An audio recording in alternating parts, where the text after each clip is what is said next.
የኦርቶዶክስ ታቦት የሚካኤል ነው። የብሉይ ኪዳኑ ታቦት የእግዚአብሔር ታቦት።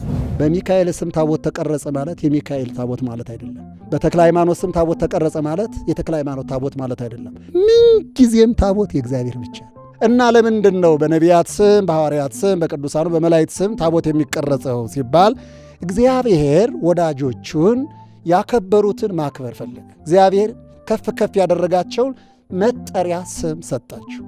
ስማችሁ የሚጠራበት፣ ክብራችሁን ትውልድ የሚማርበት፣ ዝናችሁን ትውልድ የሚመሰክርበት የስማችሁ መጠሪያ መታሰቢያ አድርጎ ሰጣችሁ እና ታቦት በስማቸው እንዲሰየም አደረገ። በታቦት የሚያድረው ግን እሱ ራሱ ነው። የእነሱ ስም ከስር ላይ ከላይ የሥላሴ ዝቅ ብሎ የእመቤታችን ከዚያ ደግሞ ዮሐንስ ከሆነ ዮሐንስ ከዚያ ደግሞ የቅዱሳኑ ከሆነ ከስር። ይሄ ማለት ምንድን ነው? ሰንሰለቱ እኛ በቅዱሳኑ አድርገን ቅዱሳኑ በእመቤታችን ክብር አድርገው ወደ ሥላሴ መሄዳችን መንገዳችን በታቦቱ በኩል የተሰራበት ነው። የኢትዮጵያ ኦርቶዶክስ ተዋሕዶ ቤተ ክርስቲያን ያለ ታቦት በጭራሽ አምልኮተ እግዚአብሔር አትፈጽም። ታቦቱ በብሉይ ኪዳን ቃል ነበረ ብለናል። ያ ቃል በአዲስ ኪዳን ራሱ ስሙ ነው። ያ ትልቁ ስም፣ ኃያሉ ስም፣ ጉልበት ሁሉ የሚንበረከክለት ስም፣ ኃይል የሚያደርገው ስም፣ ቢበሉት እንጀራ ቢጠጡት ውሃ የሚሆነው ስም፣ ያ ስም ነው እዚያ ላይ የተቀመጠው። ያለ ታቦት ቅዳሴ በጭራሽ አይቀደስም።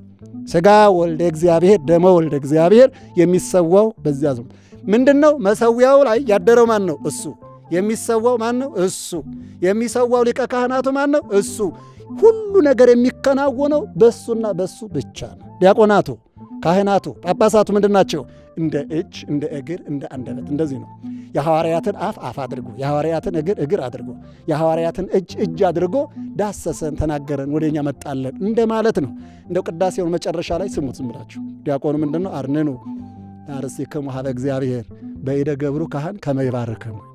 ራሳችን ወደ እግዚአብሔር ዝቅ ዝቅ አድርጉት። በእደ ገብሩ ካህን ከመ ይባርክሙ። የሚባርከው ማን ነው?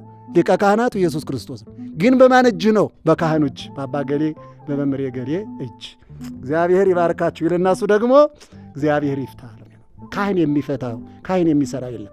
ቅዱስ ቄርሎስ እንደውም በሃይማኖተ አበው ምን ይላል? ወባሕቱ ኢንሐሊ በአልባቢነ ከመ ካህናት እለ ያዐርጉ መሥዋዕተ ወይቤልጥዎ ወይም የጥውዎ ለነኪያሁ።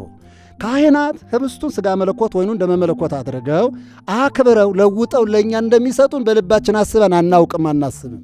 እንኪያ እሙንቱሰ ዘከመ ክህሎቶሙ ይገብሩ። እነሱማ እንደ ክህሎታቸው የሚችሉትን ያደርጋሉ፣ ይላላካሉ፣ ያገለግላሉ። እንኪያ ማን ነው ያንን ህብስት ሥጋ መለኮት ያንን ደም ደመ መለኮት አድርጎ የሚለውጠው?